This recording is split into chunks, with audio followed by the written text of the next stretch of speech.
Thanks for tuning in to this week's edition of the Brett and Matt Show. As always, he's Brett, I'm Matt, and we're going to talk a little bit about what happened on championship weekend. Not going to get too much into the Super Bowl preview, as that will be next week's podcast before the Super Bowl. So we'll save our thoughts on that, and maybe we'll discuss this week a little bit on the two games that took place. So. Brett, I know you made a comment about the leaderboard for our Pick'em on Facebook, and it sounds like at worst, I can only tie. At worst. So basically, you pick the winner, you win. If you pick the loser and Nathan picks the winner, you tie that way. Otherwise, you just win if you get it right. Or if you both pick the same, you win.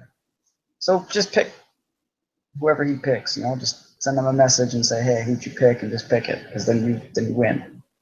That's true. Regardless, if I already know who I'm picking. Most people probably know who I'm picking, but I do know who I'm picking, and that might be a hint. Yes. Anyways, though, so what happened with you? Why didn't you listen to me? You only got one of them right. Who I should have listened to is my sister, who Sunday morning messaged me saying, I'm picking the Panthers and the Broncos. So if I would have listened to her, then you and I would be tied, or I'd be down one or something. So I should have listened to my sister. Jenny, way to go. She even texted me like in the afternoon. She's like, should have listened to me. Yep, sorry. Guess you know more about football than I do. So with that said, we'll get started here. So, Brett, what were your thoughts of the Patriots and the Broncos game? Okay, well, there's a couple of thoughts I suppose that I could have here. Both quarterbacks played like shit. Let's be honest. They completed, I think, combined 50% of their passes, which is terrible. I almost felt like, though, in my mind, that the reason that they completed such had such poor performances were like different reasons. I don't feel like, Tom Brady didn't have a great game, but the reason was that he was pressured so much, right? So, once you get to him early and often, like that's going to affect any quarterback. And I think the defense for Denver is the reason, that Tom Brady had such a poor game. But when I think of like Peyton Manning, I'm like, man, his poor game is probably because he's just not that great of a quarterback anymore. And no offense, obviously, to the Patriots defense, but they're not on the Broncos level. And he got away with that one pass that probably could have been knocked down or picked, but Emmanuel Sanders jumped up over a guy like 30 yards downfield. And that was like literally looked like as far as Peyton could throw the ball. It was like 30 yards at that point.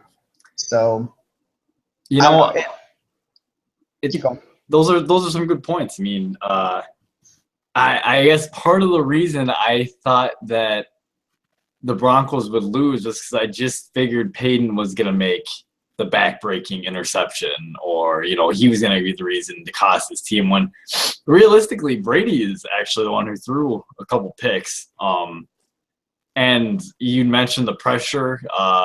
You start hitting even a great quarterback like Tom Brady, and all of a sudden there were a couple times where like he would actually get protection and he just didn't know where to go with the football. Like he was expecting to be hit already, and then you see Brady trying to throw on the run. And that's just one of the ugliest things I've ever seen. That he just not very good at throwing on the move. But and you mentioned the lack of arm strength by Manning. I feel more comfortable with Aaron Rodgers completing a 60-yard Hail Mary than I do Peyton Manning throwing a 20-yard out. That sounds kind of ridiculous, but honestly, you're really not that far off. Like we've watched Aaron Rodgers throw 60-yard bombs now like 3 or 4 times this season out of desperation and had a perfect spot. And Peyton, not a spiral to be seen for a long time. A lot of air under the ball. It's kind of sad, obviously, but that's what it's come down to. And this is his final game, so it appears. I don't think he's made any official announcements, but apparently he told after beating New England, he mentioned to Bill that this was his final rodeo. Yeah, it's true. I thought another takeaway that was interesting. I don't think the Patriots did a very good job of adjusting.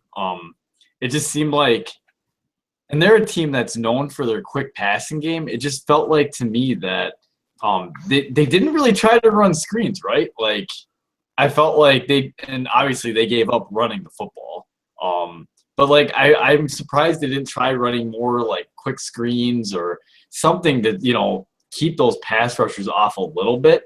I did like the couple times where they actually lined up James White outside and tried to take their shot down the field, and Brady just missed them. Maybe if James was just a little faster, would have got there. And maybe just kidding. He would have had that touchdown, the one in the end zone, if he was.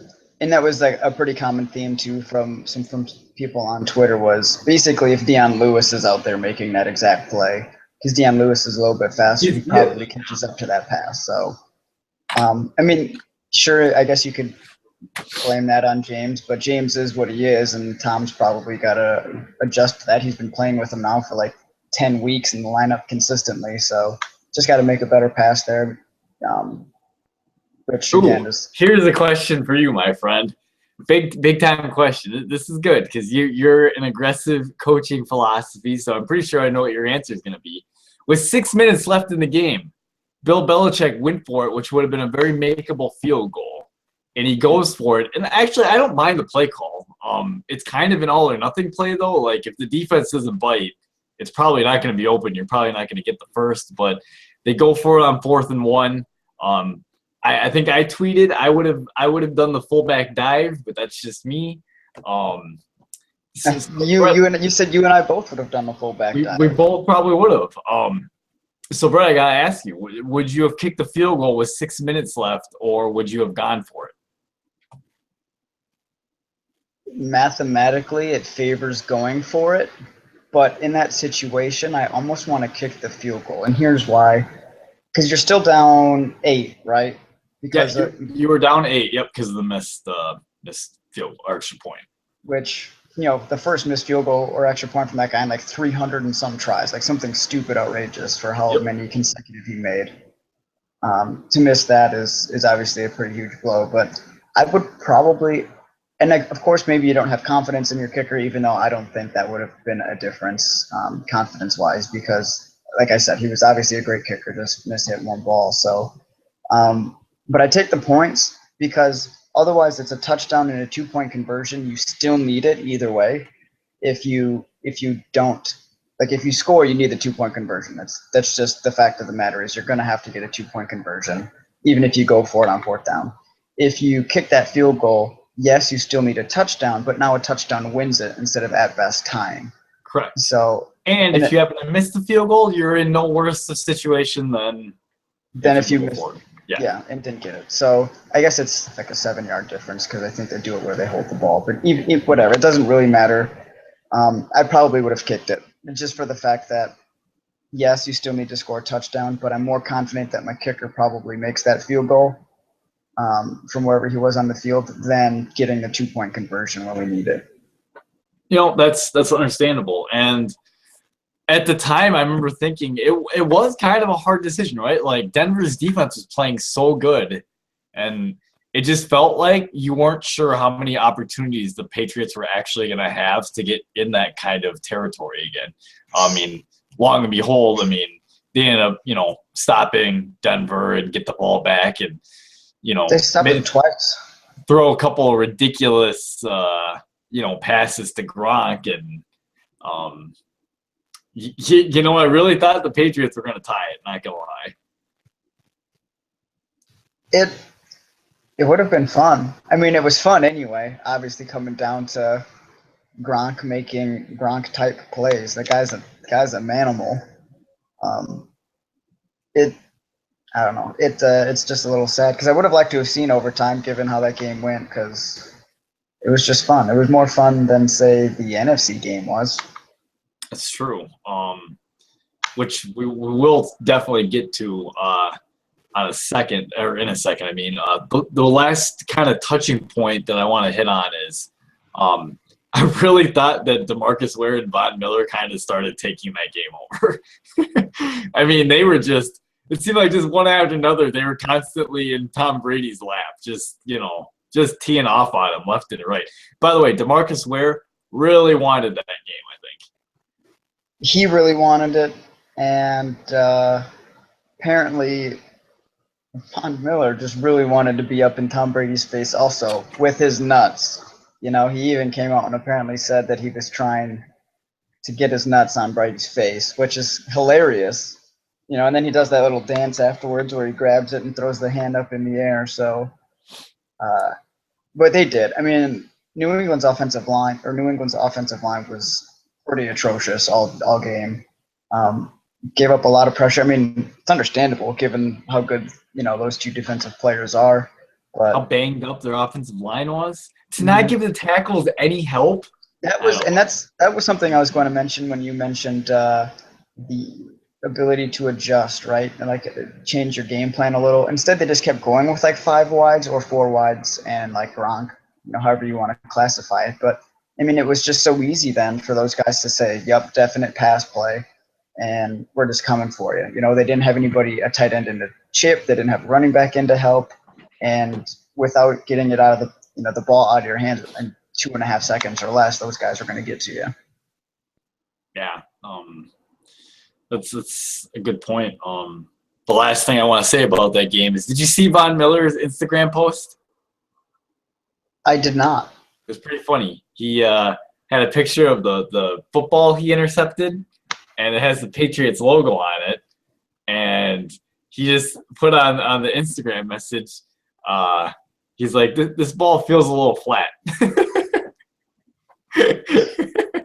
Oh, come on. That was a year ago, guys. Get over it. I think it's hilarious. He also has come out and said he wants to be the highest paid defensive player in the league. So there is that as well. Von Miller? Yep. Which, if he has a good Super Bowl performance, might be able to state a pretty good case for it. Well, Peyton Manning's coming off the books, so they got money to keep him there. Maybe Peyton Manning doesn't retire, Brett. Maybe if they win the Super Bowl, maybe he's like John Elway and says, "Yay, let's do this thing one more time." No way. No, I know. He should just retire. So moving on to the Panthers-Cardinals game. Wow, is all I have to say about that. I actually stayed and watched pretty much the whole game, and it was a complete slaughter. Carolina just jumps out right away. Like they drive right down the field. They get points. It just, I think I tweet or text you, like their first 3 possessions, they come away with points, and Arizona's busy going 3 and out. And I don't know, before you know it, I mean, they're up by a lot of points, and Arizona's kind of in a situation where they have to try to come back. David Johnson, that guy's really good. Too bad Carson Palmer didn't play good at all. Yeah, I haven't seen a quarterback play that bad in a playoff game in years. Actually, you know what? I don't even think Brian Hoyer played that bad. What? No? Brett, Carson Palmer had 6 total turnovers by himself. Brett Favre had 6 turnovers against the Rams, so I guess it's the worst performance since Brett Favre. It's probably true. Yes, you had to throw that little jab in there, didn't you? Just couldn't help yourself. Well, guess what, Brett? Carolina won, like I said. What did I say? Why do you doubt Cam Newton? It's not Cam necessarily. I just don't know how they keep winning with, like, Corey Philly Brown was the leading receiver. Come on. Ted Ginn had 2 catches. Ted Ginn, by the way, maybe saved at least 1 touchdown because he ended up catching up to Patrick Peterson and making the tackle on the pick that Cam did throw.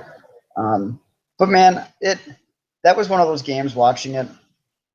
And as Bomani Jones would say, like, lemon booty. Now, this wasn't as much lemon booty as like there can be because it wasn't in a position to win it from the beginning. But man, Carson Palmer, like playoff Carson Palmer, has got to be worse than like playoff Andy Dalton, right? Yeah, he's bad.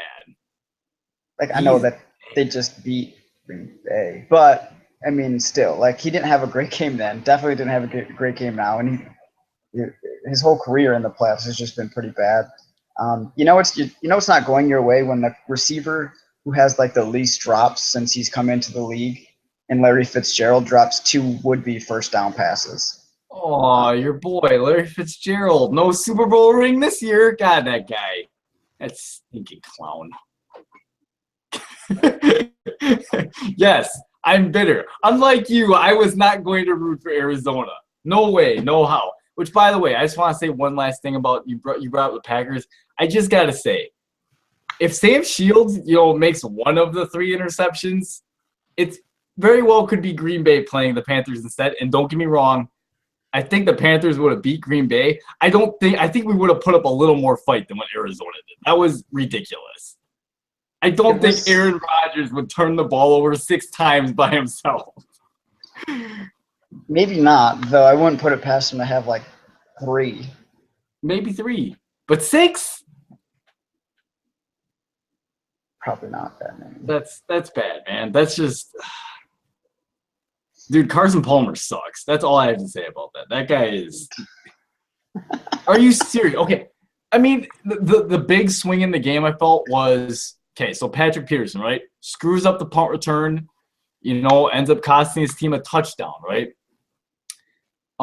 So later on, he goes and picks off Cam Newton, like you said, returns it all the way, I don't know. He returned it probably, what? It's like the 25 or 30 or wherever he was at. And this is right before halftime. And if the Cardinals can get a touchdown, all of a sudden, I think the score would have been like 10-24, right? It would have been 24-14 if they score, or 10 if they only settle for the field goal. Right. I mean, so you have a chance, right? Very first play, Carson Palmer throws in double coverage and gets picked off. Don't know what he was looking at either. It was good coverage by the one corner that was there, and then that safety was just right underneath it. Even a good throw, and that's still not being completed. I know you got to give a guy a chance sometimes if you make a good throw, but that wasn't a good throw. It just bad throw mixed with a bad decision obviously equals turnover if the guy catches it. Sam shows. That was poor, very very poor. Larry Fitzgerald apparently attempted 1 pass, and his passer rating, even though he didn't complete the pass, was almost higher than Carson Palmer's, which is hilarious. Pretty sure Larry Fitzgerald got a little tearful in his press conference. He's a classy dude, and he probably knows he ain't winning a Super Bowl now. Well, good riddance. Oh, come on. Just kidding. You know what I thought was hilarious, though? So we are going to discuss this whole Cam Newton thing. I just got to touch on this. I think their head coach has just as much cockiness or swagger as Cam does. Who the hell goes for 2 when you're up by like 30 points? Are you kidding me? I could not believe it. I was like, really? The game's at hand and you're going for 2? Okay. The card said go for 2. Bielema used that excuse once. I think that a coach should be able to use it as well. Why not? It's fair, and I personally thought it was a little funny. It brings us, I guess, into the subject of. So, Brett, what are your feelings about Cam? By the way, I really wish I had that shirt that you have because I would love to just wear it to work. One of the girls that I work with, she absolutely hates Cam Newton. Thinks he is the most cocky, self-centered athlete. And I just was like, come on, really? Like, so when Cam does his little, celebrating and what he does, I was like, so when Aaron Rodgers gives the title belt, that's okay. But if Cam Newton does his thing, that's not okay. That doesn't make any sense to me. Yeah, so it's obviously a pretty touchy subject because it obviously is going to probably bring in like a race thing as well, um, for a lot of people at least. You know, like you said, can't Rogers does the title belt or the little Mario fist bump every single time. You know, and it's like, yeah, we're celebrating, we're doing good. You know, and then you see someone like Cam do it, and you're getting angry, and you're like, well, what's the difference other than he's not on my team? Well, he's doing one a different style, I guess. The dab coming from like a black culture thing. Plus, his skin's black, so you're kind of like, oh, so now you're hating on him for race, and you're like, well, I'm not a racist, is what most people will probably end up saying. But and then they say something stupid and or racist, and then you're just like, okay, well then I don't understand it. So I I don't know. I think a lot of it probably has to do with like his past and some of the other stuff as well. Like they're just trying to bring all of it with him. You know, he stole the laptop when he was at Florida. Mm-hmm. Um, may or may not have gotten paid or had his dad get paid when he went to Auburn. Mm-hmm. Um, you know, and that sort of stuff. And they're just trying to bring all of this past hatred with him. I don't necessarily think it's always or necessarily just because he's black. I just think it's because there's other things involved. It's the same thing with a little bit, I think, with Roethlisberger. The Roethlisberger is like a legitimate criminal rapist, and he's way worse than Cam Newton. Um, but you don't hear people who still want to bring that stuff up, which they have every right to do, and I think they should and can. Um, but Cam doesn't get as much as he has been, you know. Um, you can. It's weird too because again, I'm Monty Jones here. Um, it's not just because people react to a certain way than they do about Cam. And I'm not sure how much is obviously like the celebration after like a first down is way different. Like Russell Wilson.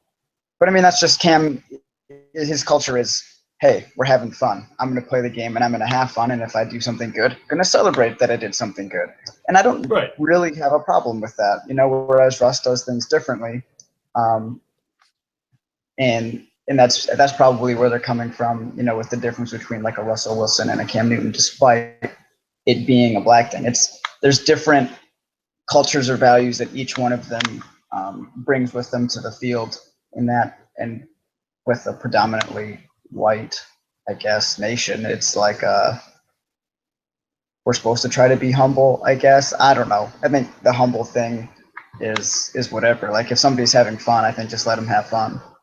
Well, and part of it, I think, is right or wrong. I think the quarterback position, especially, has probably, that stereotype attached to it where you're supposed to be like Peyton Manning, and you're supposed to be like more like Russell Wilson, and people didn't like Joe Namath going and throwing in, celebrating before, the guys even caught the ball. It's going to be a touchdown sort of thing and walking off the field. I mean, I think it's just kind of that stereotype. And I don't know.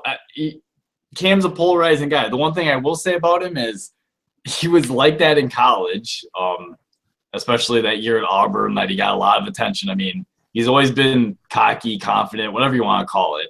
He's the same way he's been, I feel like, in the NFL. He hasn't really changed his persona. And I don't think there's anything wrong with it. Everyone has a right to not like someone that, does at the same time. If you look at how much fun the Carolina Panthers are having, playing as someone who, and you can relate to this too, as people who have played team sports, I'm all about that. I think that's awesome personally.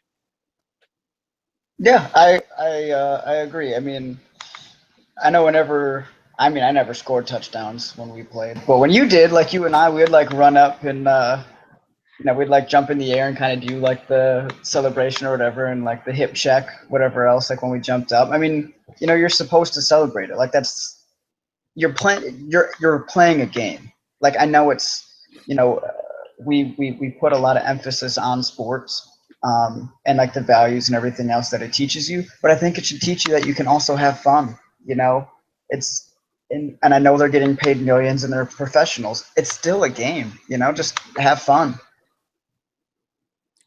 That's ultimately I think what I think it's one of the probably advantages Carolina has. It just looks like they're having so much fun and they're a tight knit group. Um, so something else to kind of touch on. So, I mean, Peyton's legacy. If he wins, he will have won a Super Bowl with both the Colts and Denver. If he loses, though, it drops him to what, 1-4 in Super Bowls? 1-3? Was it 4? He went twice as a Colt and twice as a Bronco. Yeah, so they'll be 1-3. Right. 1-3. Okay. Yeah, because they beat the Bears and lost to the Saints and Seattle. Okay. Yes, that's right. Okay. Think. Why does it feel like Peyton should have been there one other time? I can't think of it though. No, it's got to be right though. Yeah, he's taken 4 different coaches there, which is fairly impressive. If I think his legacy, obviously, right now is like the thing is most people still consider him like a great regular season quarterback and like a pretty average postseason quarterback. So at worst, his legacy is, hey, greatest regular season quarterback of all time. That still seems like a slight for somebody who has every record, that a quarterback could possibly have, with the exception of rings. And that sort of stuff is always more. It's a team game, obviously, and you can't win without having, a superior or really good team. It's not like if he ends his career with the same number of Super Bowls as Trent Dilfer that we should consider Trent Dilfer on the same sort of level, right? I mean, Dilfer had the best defense, second best defense maybe of all time, whereas Peyton's never had that up until perhaps this season, which is, if we think about it, it's going to be super weird if they win the Super Bowl, because this is really, really awful Peyton Manning, but he's got like the rest of that team around him, especially defensively, where he still has a shot no matter how bad or good he plays. You're absolutely right. I mean, Denver's defense is legit, and I agree with you. I mean, his legacy, he's got to be he's obviously first ballot Hall of Famer. No question about that. Probably one of the best regular season quarterbacks ever. I remember when he was in his prime, I felt like it just seemed like, at least in the regular season, obviously, it just seemed like he was kind of a machine. Like, he just always knew like what the defense was doing and a play to check into, and it's probably things like that I'll remember about Manning the most. Also, I think he should continue to do comedy stuff because he's pretty funny. I think he's funny, like his SNL type stuff you're getting at. Yeah. Yeah, he is pretty good on Saturday Night Live, or like his commercials and every other thing. The legacy too, you did bring that up, and that's not something I even thought about. Was his IQ, I guess you want to call it, for the position, like how much he studied and like could just change the play, or they gave him however many play calls, and then he just like checked into the right one whenever they needed it. I mean, he's probably not like the first person really to do that, but at the same time, basically to have him essentially as like your offensive coordinator, at least when he was, with the Colts, like have him just out there doing whatever it is that he feels best, had to have been pretty unique, I think, for the most part. Now it's a little bit more common, I think, with the sort of offenses that teams run, especially with film study. Like, obviously, it's kind of hard to do a whole bunch of film study when there's less cameras and stuff like that when you're like back in the 50s and 60s of football. But still, like that's a good point and something I hadn't even thought of.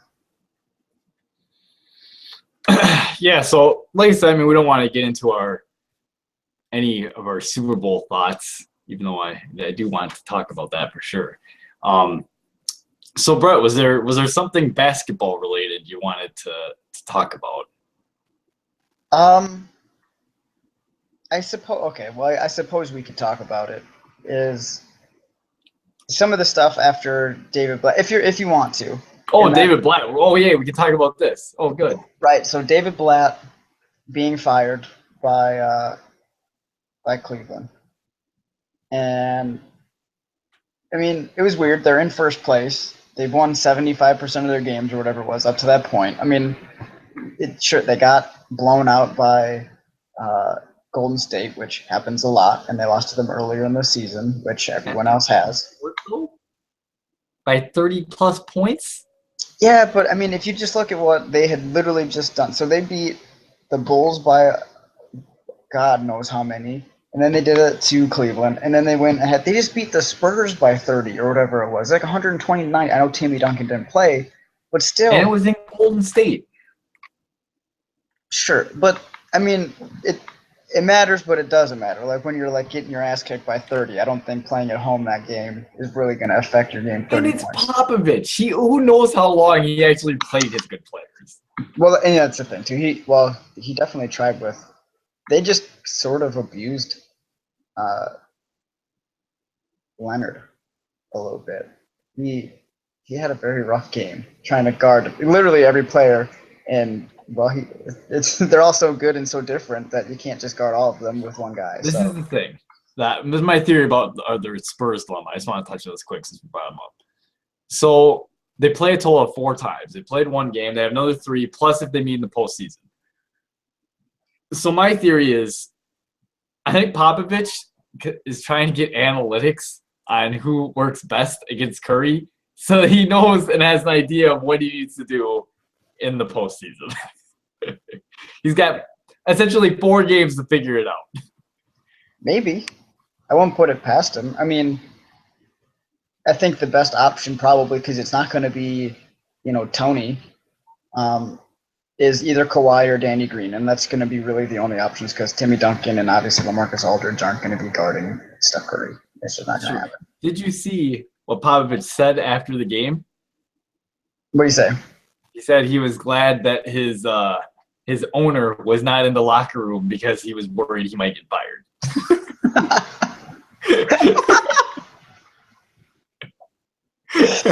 Oh, that's funny. Oh no, sorry. He said I'm glad this game wasn't at home because I might have got fired. But still funny. Anyways though, so what do you think of this? Like, oh, did you see that coach has been named to the All-Star game to be the coach? Yeah, Tyronn Lue did. Yeah.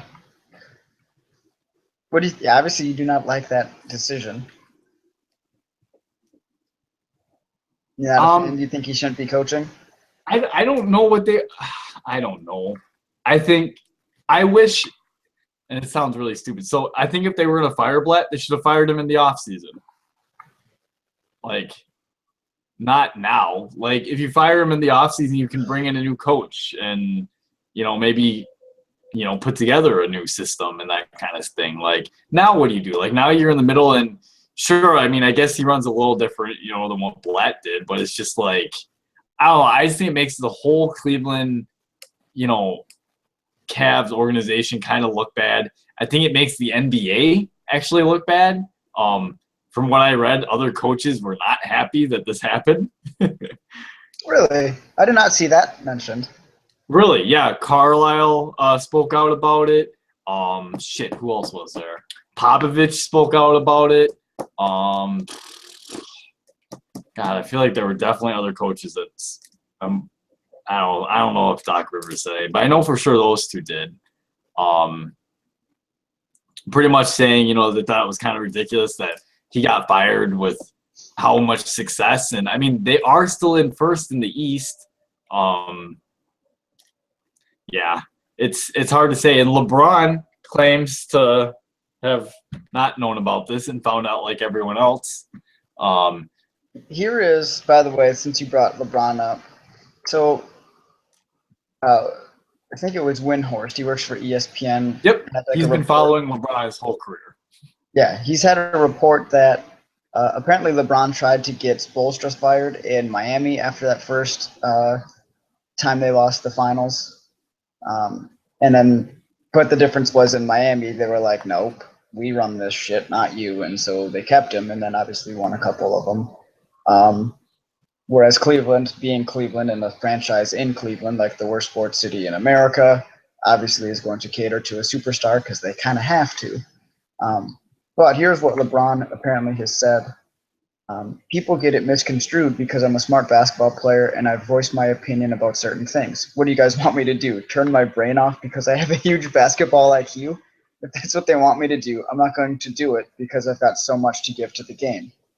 I think it sucks, that people want to throw my name in the dirt for no particular reason because of speculation or whatever the case may be. And in a different one, he's got this here. It says, I've never, in my time since I picked up a basketball, ever undermined a coach, ever disrespected a coach. You ask any of my little league coaches, my high school coaches have played for in tournaments, camps, my NBA coaches, I've always respected what they wanted to do.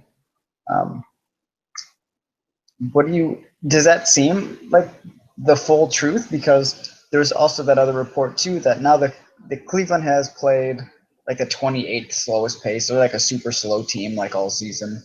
And but David Blatt wanted them to go faster and they just wouldn't do it. And then like the first couple of games, I don't have the numbers. I don't know if this is true, but Tyronn Lue said, hey, we're going to run a little bit more. And apparently that's something they were more open to doing now with Lue as coach versus when Blatt was coach. That just seems kind of like a weird coincidence. Maybe it was they just didn't want to listen to Blatt and it wasn't LeBron getting in people's ear, or maybe it was. Yeah, I mean, that's a good point. I'm not really sure. I guess I kind of really think that he says in that quote that he's never undermined a coach. I'm pretty sure most of us saw him throw Blatt's idea out and come up with his own play that he wanted to run in the finals in crunch time. His own inbound play. Yeah, he's like, no, we're not doing this. I'm getting the ball. And I don't know if that's not undermining a coach. I don't know what is. Yeah, I mean, he's apparently got Blatt fired, tried to get Spoelstra fired, and he tried to get the guy the first time he was in Cleveland fired. Oh, what's his name? No, I know who you're talking about. I can picture him. Mike Brown? Mike Brown, that's it. Yep, you're right. So it's like, I mean, obviously as a player, you're not going to come out and be like, hell yeah, I tried to get my own coach fired because it's a bad look. But at the same time, I feel like you're being a little bit disingenuous with your comments, and like everyone can probably see through that. It doesn't obviously affect anything as far as his gameplay style, and it shouldn't affect really whatever sort of legacy he'll end up having. But it's just kind of funny that he's so offended by his coach killer tag that some people have placed on him now, when some evidence points to the fact that maybe he is kind of hard to coach for because, and you know what, he is right. Obviously, he's got a really high IQ, so it's like, sure, coaches should have a higher IQ, but what if LeBron just is the smartest damn guy in the room? Like, as a coach, you're like, well, shit, I can have my ideas, but you almost have to somehow get on the same page with LeBron before you get on the same page with anybody else on the team. Mm-hmm. Yeah, that's a good point. I guess the only other thing I have for my thoughts on the NBA is the Warriors are on pace to have the best regular season ever. Yeah, I think them and Chicago both started the season 41-4. Okay, Brett. No one cares about Chicago. Let's be real. Oh, wait, you're talking about the Bulls. Never mind, sorry. You're talking about the Jordan Bulls, right? Yes, the team that has the current record for best regular season. I think the Warriors are legit going to challenge it. And you seem so disappointed, Matt. Why? Because Steph Curry is insanely good, and I'm running out of ways to hate on the guy. He's too good. He's like, I don't even know, like, if I was making a video game, like, how do you'd have to put, like, his three-point shooting at, like, 99. He's just, I don't know, he's unbelievable, man. Like, he's so confident, and he will shoot from anywhere past half court and not give a damn if it's on the logo, if it's off to the side, how much time is on the clock or how close you are. He doesn't care. And he's making like, what is it? Say whatever else you want to say about him. I'm going to look up some stats real quick. You know, he's on pace to shatter his own record for threes made. He's just it's really a new age of basketball. I think the days of having a true traditional center are kind of going away, and it's all about right now who can shoot. And the Warriors have a lot of guys that can shoot. You know, we'd mentioned that they blew out the Spurs. I mean, obviously it's not postseason, so you know the Spurs have that you know switch they usually can flip on come postseason. But when Steph Curry's busy jacking up a three and the head coach is just throwing his hands up and shaking his head because he already knows it's gonna go in, yeah, that's not good for the other team. It's not. I looked up Steph's shooting percentage right now. He's shooting like 46% from three, which is obviously really, really good. And then you think about the types of three-pointers he's taken. Like most people who shoot, you know, the upper 40s, low 50 types, like three-point percentage or whatever it ends up being, they're more like the standstill, catch and shoot, or get it off a screen type of guy, so he's got a little bit more space. He's shooting that percentage, and he's not always open. He's like literally just dribbling around three guys, spinning in a circle, and then putting up a shot. Like he makes so many that should have absolutely no chance of going in, and it's more effective doing that than probably anything the Bucks could ever hope for an offense. I'm just throwing that out there. Hey, the Bucks lead the league in points in the paint. It's because he can't brings shoot. Up to my point. That brings up to my point. I just said the league, you know, changing. Yeah, I mean, I don't know. Is there any other thoughts you want to hit on, Brett? There's not. For those of you who did play. We'll get something out to you guys here in a second, by the way. It will take a little bit, but we'll have. We will get something out, yes. For those of you who did play in our little pick'em league, just for fun. So appreciate you guys. But yeah, as far as newsworthy stuff, I'm done. Yeah, I'm good as well. So next week, big week, Super Bowl preview. We make our picks. Yeah, we'll probably after that have to, you know, start kind of looking into NFL draft a little bit. So be our favorite time of year minus I like the Super Bowl too, but I really enjoy the NFL draft too. So there is that. But yeah, until next time, don't miss our Super Bowl preview.